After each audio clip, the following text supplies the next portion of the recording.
అన్న చెప్పండి, ఈ సభ ద్వారా నిరుద్యోగులకు ఏ విధమైన భరోసా ఇవ్వబోతున్నారు, ఏం చేయదలుచుకున్నారు? అన్నయ్య ఇలా తెలంగాణ రాష్ట్రంలో 30 లక్షల మంది నిరుద్యోగులు లేకపోతే కాంగ్రెస్ ప్రభుత్వం లేదు.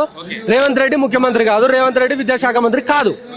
అందులో భాగంగానే ఇవాళ వాళ్ళని ఏ విధంగా మోసం చేసిర్రు, తెలంగాణ రాష్ట్రంలో ఉన్నటువంటి 30 లక్షల మంది నిరుద్యోగులను ఏ విధంగా వంచారని చెప్పేసి క్లియర్గా మేము ఎక్స్ప్లెయిన్ చేయబోతా ఉంది బీఆర్ఎస్ పార్టీ. వచ్చిన సంవత్సరం లోపే 2 లక్షల ఉద్యోగాలు ఇస్తా అని చెప్పారన్న, జాబ్ క్యాలెండర్ చేస్తా అని చెప్పారన్న, ప్రతి ఒక్క విద్యార్థికి విద్యా భరోసా కార్డు ఇస్తా అని చెప్పారన్న, ప్రతి ఒక్క నిరుద్యోగిని గుర్తించి 4,000 రూపాయలు ఇస్తా అన్నారు ప్రతి నెల, మహిళలకు ఏమో అమ్మాయిలకేమో స్కూటీలు ఇస్తా అని చెప్పారన్న. కాబట్టి ఇప్పటికీ దాదాపుగా 30 నెలలు గడుస్తూ ఉన్నా కూడా ఏ ఒక్క నిరుద్యోగి ఏ ఒక్క న్యాయం జరగలేదు. కాబట్టి తెలంగాణ రాష్ట్రంలో 30 లక్షల మందికి నిరుద్యోగులకు మేము భరోసా ఇవ్వాల్సిన అవసరం ఉన్నది. బీఆర్ఎస్ పార్టీగా ప్రతిపక్ష పార్టీగా బీఆర్ఎస్ పార్టీ నిలబడుతుందని చెప్పేసి ఇవాళ ఇక్కడి నుంచి సమరశంకారం పూరించబోతా ఉన్నాం. వారు ఇచ్చిన హామీలు మర్చిపోయి పురుగుల మంది తాగి చావండి అని మాట్లాడుతున్నారు. రేవంత్ రెడ్డి గారి మాటలపైన ఏం చెప్తారు అన్న? ఒకటి చదువుకున్నోడో సంస్కారవంతుడో లేకపోతే బుద్ధి జ్ఞానము ఇంత తెలివి ఉన్నోనికైతే మనం మాట్లాడతామన్నా. రేవంత్ రెడ్డి అనేటోడు ఎవడన్నా? ఒక హిట్లర్ రెడ్డి అని చెప్పేసి ఆయనే అనుకుంటాడు. నేను పైశాచిక ఆనందం పొందుతా అంటాడు. మీరు చూస్తే అన్న, ఉస్మానియా యూనివర్సిటీలో ఉన్నటువంటి నిరుద్యోగులను అడ్డా మీద కూలీలు అన్నాడు వాడు. వీరు బిర్యానీ తాగి ఆ రోడ్ల మీద వీళ్ళు తగనాలు ఆడుతున్నారని మాట్లాడిండు. రైతులను కూడా ఆయన పేడ్ ఆర్టిస్టులను మాట్లాడిండు. బీఆర్ఎస్ పార్టీ తాగిచ్చి వాళ్ళని నైల్లో నిలబెట్టిరని మాట్లాడారు. ఇవాళ నిరుద్యోగులను ఎండ్రిందాక చచ్చిపోరని చెప్పేసి మాట్లాడుతూ ఉన్నారు. ఎవడివి రాబాయి నువ్వు? నీకే హక్కు ఉన్నదని నువ్వు ఎవరు వీరు? అదే మాట నిన్నంటే ఒళ్ళు దగ్గర పెట్టుకొని మాట్లాడు.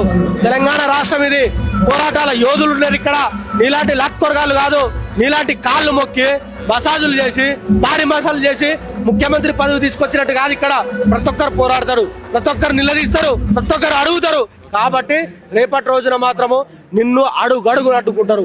నీ యొక్క మంత్రులను ఊళ్ళల్లో రానియరు, మా ఎమ్మెల్యేలను రానియరు.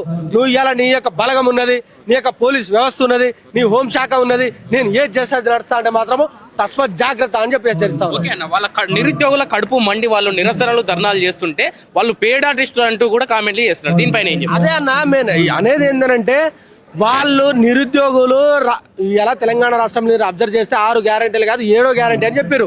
7వ గ్యారెంటీ ప్రజాస్వామ్యము, ఎవడైనా ఏదైనా చేయొచ్చు అన్నారు. కానీ ఇలా తెలంగాణ రాష్ట్రంలో ఏం జరుగుతుందన్న, ఎక్కడ చూసినా కేసులు, జైళ్ళు, నిర్బంధాలు. అదే విధంగా వాళ్ళని ఆపడమే.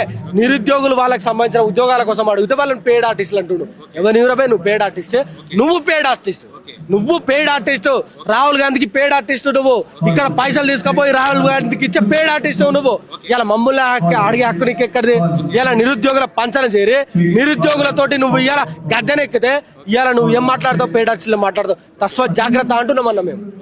ఈ రోజన్నా యువ సంగ్రామ సదస్సు ద్వారా కాంగ్రెస్ ప్రభుత్వానికి ఏం చెప్పదలుచుకున్నారు, ఏం హెచ్చరించదలుచుకున్నారు నిరుద్యోగుల తరఫున? అన్న, ఒళ్ళు దగ్గర పెట్టుకొని అయితే ఫస్ట్ పని చేయాలి. తెలంగాణ రాష్ట్రంలో ఉన్నటువంటి ఖాళీలు ఏవైతే ఉన్నాయో తస్మత్తుగా తొందరగా 2 లక్షల ఉద్యోగాలు రిలీజ్ చేయాలి. నిరుద్యోగులు 4,000 రూపాయలు ఏదైతే మన నిరుద్యోగ భృతి ఉందో అది రిలీజ్ చేయాలి. అమ్మాయిలకు స్కూటీలు రిలీజ్ చేయాలి. మొన్న వచ్చినటువంటి కానిస్టేబుల్ ఉద్యోగాలను 5,000 నుంచి 19,000 పెంచాలి.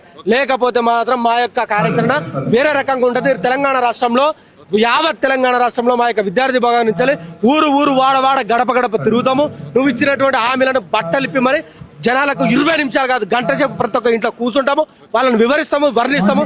నువ్వు తెలంగాణ రాష్ట్రంలో ఏ విధంగా మోసం చేసినావు, వంచినావో వాళ్ళను జ్ఞానోదయం కలిగేటట్టు చేసే ప్రయత్నం చేస్తాము. 100కు 10,000% నీ మీద తిరుగుబాటు అయితే మొదలవుతుంది.